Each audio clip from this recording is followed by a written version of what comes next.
اس سیلاب سے، اور مکے جا کر جب یہ پورا قافلہ یہ واقعہ سنائے گا تو ان کی کتنی عزت و احترام ہوگا۔ اس نے سوچا کہ چاہے باقی لوگ بھی مارے جائیں مگر عبداللہ کے یتیم کو تو مکے تک زندہ واپس نہیں جانے دینا۔ یہ سوچنے کے بعد اس نے کنویں سے پانی لیا اور پانی لینے کے بعد کنویں کو بند کر دیا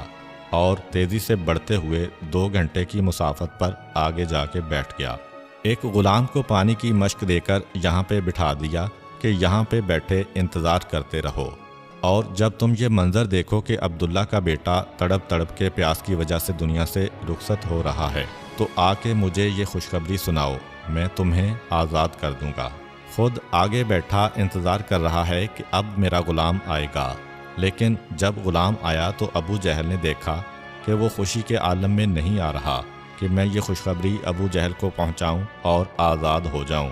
بلکہ وہ بڑا گھبرایا ہوا ہے اور آتے ہی کہتا ہے کہ آقا، یہ آپ بہت بڑی غلطی کر رہے ہیں، آپ کچھ بھی کر لیں اس نوجوان کو کوئی نقصان نہیں پہنچ سکتا، کیونکہ ایسا لگ رہا ہے کہ اس کے اوپر خداؤں کا سایہ ہے۔ اپنے غلام کے منہ سے پیغمبر اسلام کی تعریف سن کر اس کی حسد کی آگ اور بھڑک اٹھی اور غصے کے عالم میں کہتا ہے کہ کیا بکواس کر رہے ہو، میں نے تمہیں کس کام کے لیے بھیجا تھا اور تم آ کے قصیدہ پڑھ رہے ہو،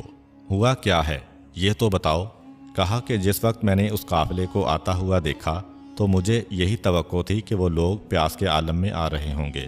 لیکن جب وہ وہاں پہنچے تو میں نے دیکھا کہ کنواں نہ ملنے پر ہر ایک گھبرا تو گیا، لیکن عبداللہ کا یتیم آگے بڑھتا ہے اور کہتا ہے کہ اے میرے قافلے کے ساتھیوں، گھبرانے کی ضرورت نہیں ہے،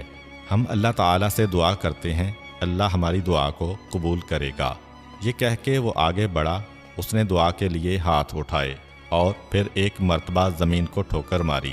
اور زمین سے تازہ پانی کا چشمہ ابل پڑا اور سارا قافلہ خوشی کے عالم میں اس کے قدموں پر گر پڑا، اس کے ہاتھوں کو بوسہ دینے لگا،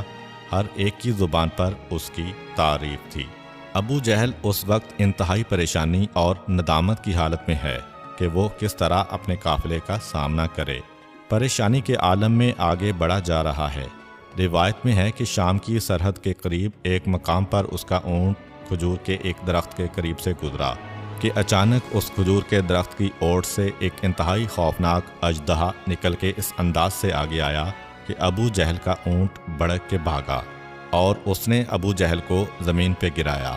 اس کی پسلیوں میں انتہائی شدید چوٹ آئی اور اس کا اونٹ ڈر کے مارے صحرا میں فرار اختیار کر جاتا ہے۔ ابو جہل گھبرا کر اپنے ساتھیوں سمیت 1 گھنٹے کی مسافت پر پیچھے چلا گیا